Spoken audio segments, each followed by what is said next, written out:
विवाह व्यवस्था को लेकर मार्क्स पर थोड़ा सा नाराज रहता है। इसमें कार्ल मार्क्स और फ्रेडरिक एंजल्स के विचारों में थोड़ा सा अंतर था। मार्क्स और एंजल्स ने मिलकर विचार दिया था दर्शन ये वाला, लेकिन इसमें थोड़ा सा अंतर हो गया था। मार्क्स तो विवाह व्यवस्था को खारिज करता है। उसका मानना है कि विवाह एक नकली व्यवस्था है, और ये केवल मार्क्स नहीं कहता, ये सार्tre भी कहता है, सिमोन ने भी कहा है, ये प्लेटो ने भी एक सेंस में बात कही है।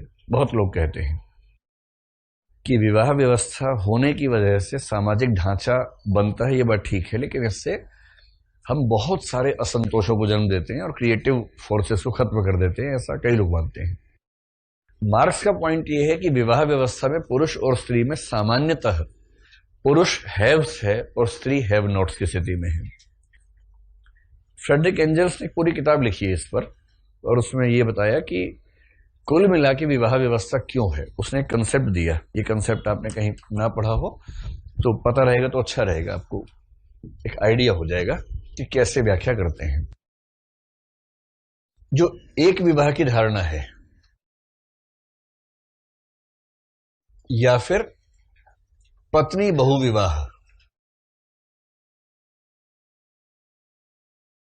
जिन समाजों में बहुविवाह की धारणा है उनमें आमतौर पर पत्नियां एक से ज्यादा होती हैं या पति एक से ज्यादा होते हैं। पति एक से ज्यादा केवल एक हमें उदाहरण मिलता है, द्रौपदी वाला, और वो भी पांडवों की माता जी ने थोड़ा सा बिना सोचे विचारे बोल दिया था। पांडव इतने बड़े मूढ़ थे कि इतना भी नहीं समझ पाए कि भाई मां से मिस्टेक हो गई तो मिलकर सुधार लेते हैं। आप सोच के देखिए ना यार, सोच के देखिए।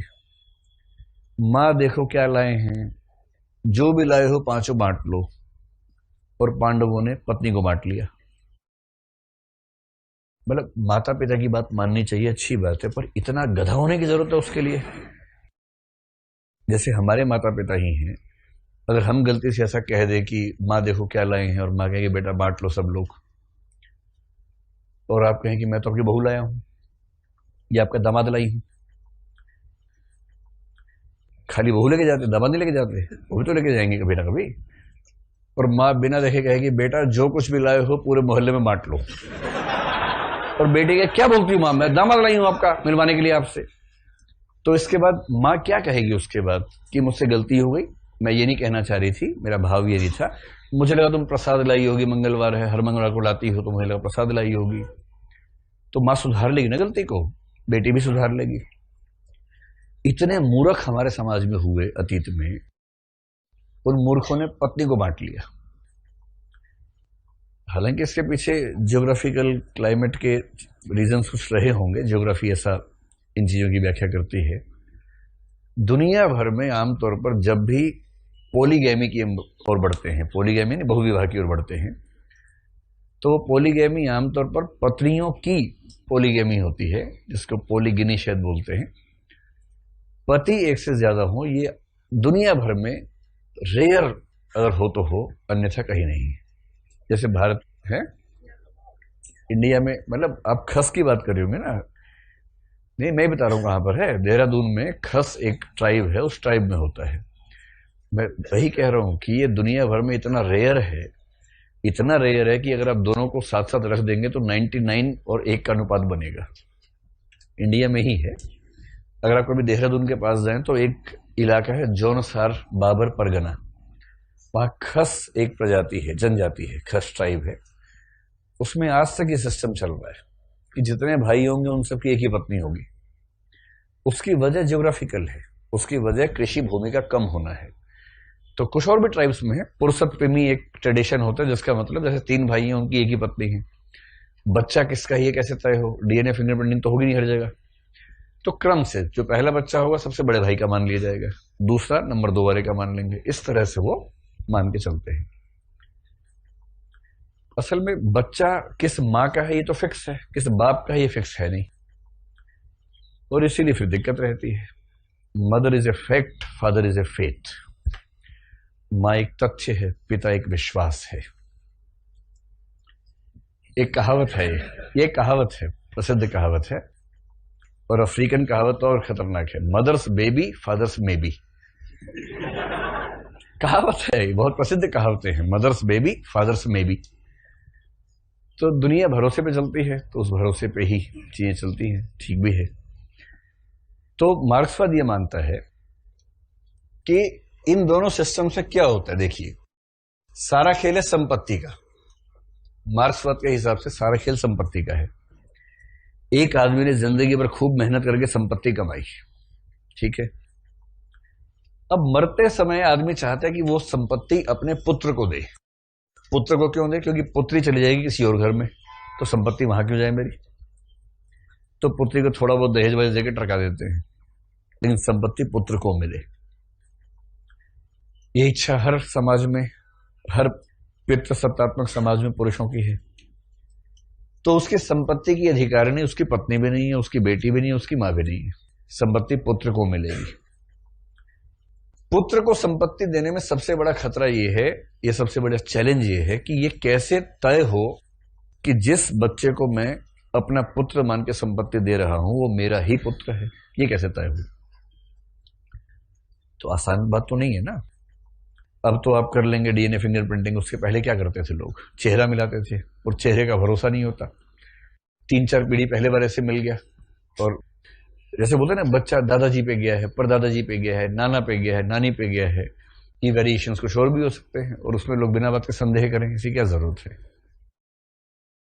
तो क्या तरीका था? एक ही तरीका था कि एक पुरुष है और एक स्त्री है। कुछ ऐसा सिस्टम बनाओ कि ये स्त्री जीवन भर किसी और पुरुष के संपर्क में आ ही ना सके, और यदि इस बात की गारंटी है कि ये स्त्री जीवन भर किसी और पुरुष के संपर्क में आएगी ही नहीं, तो इस स्त्री के गर्भ से पैदा होने वाली संतान इस पुरुष की ही होगी।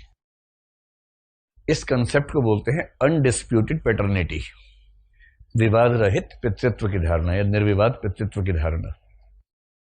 विवाह व्यवस्था सिर्फ इसलिए पैदा हुई ताकि पुरुषों को अपने संपत्ति के वैध उत्तराधिकारी मिलने शुरू हो जाए, वरना तो भरोसा था नहीं।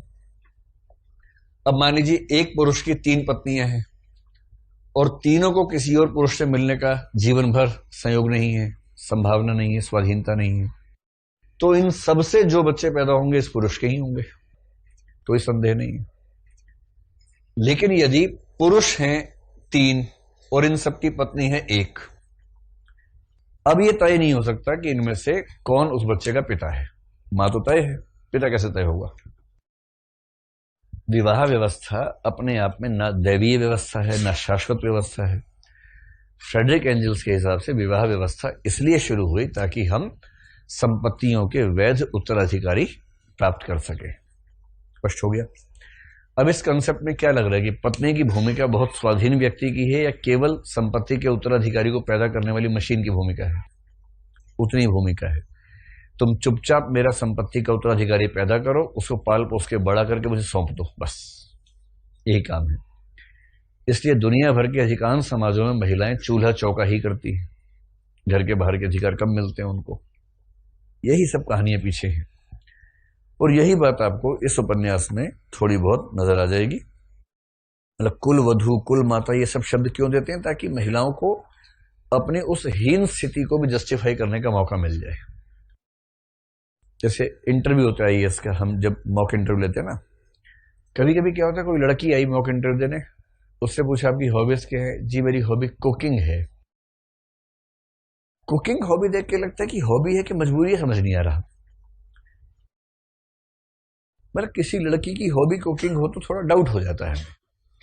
हाँ, लड़के की तो बड़ी प्रसन्नता होती है कि कोई लड़का भारत में कुकिंग कर रहा है, ये अपने पे क्रांति है। लड़का किचन में जाए तो माँ बोलते बेटा तूने तेरी बहू आएगी, तू बाहर निकल, बाहर निकल। अभी तेरी बहन करेगी, तेरी माँ कर रही है, बाद में तेरी बहू करेगी। किसी और घर में किसी बच्ची को ट्रेनिंग मिल रही होगी, विश्वास रख, वो आएगी, वो तेरा चूल्हा चौका संभालेगी। तू तो बैट बॉल ले, बाहर जाके बॉल से हिंसा कर, वही हिंसा आगे चल के घर के अंदर करनी होगी, उसका अभ्यास कर। तो ये ट्रेनिंग जो घर के अंदर मिलती है वो ये ट्रेनिंग है। समझ में आ रहा है? तो कुल वधू, कुल माता, कुल नारी, ये सब ढकोसले हैं, कुछ नहीं धरा इन चीजों में। ये सिर्फ इसलिए है कि किसी को बेवकूफ बनाओ तो प्यार मोहब्बत से बनाओ। देखिए, अगर आपको किसी का शोषण करना हो, किसी का तो किया ही होगा आप लोगों ने शोषण, जीवन में कभी तो किया ही होगा। नहीं किया आज तक किसी का शोषण? ये आप नहीं बता पाएंगे, ये वो बताएगा जैसा किया है, क्योंकि शोषक वर्ग को आमतौर पे एहसास नहीं होता। वो कोई भी हो सकता है, वो आपके घर का कोई जो सेवा करने वाला व्यक्ति हो, डोमेस्टिक हेल्प हो, वो भी हो सकता है। कोई भी ऐसा व्यक्ति जिसकी कमजोर स्थिति का फायदा उठा के आपने उससे कुछ ऐसा करवा लिया जो वो अन्यथा न करता, उसने इसलिए कर दिया क्योंकि आप ताकतवर हैं। ऐसा कोई ना कोई एग्जाम्पल तो आपके पास होगा ही होगा। तो कहते हैं कि शोषण दो तरीके से होता है, एक मारपीट के होता है, करिए काम करिए काम, तो लोग करते ही उसमें डर जाते हैं, लेकिन तब वो ताक में रहते हैं कि एक दिन मालिक सोया हुआ मिल जाए। बस एक दिन मालिक सोया हुआ है, दरवाजा खुला रह गया, नौकर को या दास को पता लग गया, दो दास उठे, हथौड़ा वथौड़ा उठाया, बड़े वाला जो इतना बड़ा होता है, जो इस फिल्म में था KGF में, वैसे वाला हथौड़ा, चुपचाप दबे पांव हो गए और एक मारा और मालिक का रस बाहर निकल गया, पूरा फवारा फूटा रक्त का और मालिक खत्म। इस शोषण में ना मजा नहीं है, इसमें शोषक व्यक्ति दबाव में रहता है कि किस दिन मामला उलट जाएगा। सबसे अच्छा शोषण है जब आप इस तरह से प्यार मोहब्बत से शोषण करें कि शोषित व्यक्ति को भी मजा आने लग जाए, जैसे महिलाओं का होता है, प्यार मोहब्बत से। तुम तो घर की लक्ष्मी हो, लक्ष्मी हो, लक्ष्मी हो, चलो बर्तन धो दो। अब ये जो है ना, इसकी बात ये अलग है भाई, तुम घर की लक्ष्मी हो, तुम घर की सरस्वती हो, लेकिन पढ़ने मत जाना स्कूल में। तुम हो सरस्वती पर स्कूल मत जाना। तुम लक्ष्मी हो पर पैसे का हिसाब पूरा हमें दे देना। 10 रुपए तुम्हारे डिस्क्रिप्शन में है, बैंगन खरीदना हो, गोभी खरीदनी हो, पूछने की भी जरूरत नहीं 10 रुपए तक। 10 रुपए के ऊपर पूछ लेना एक बार।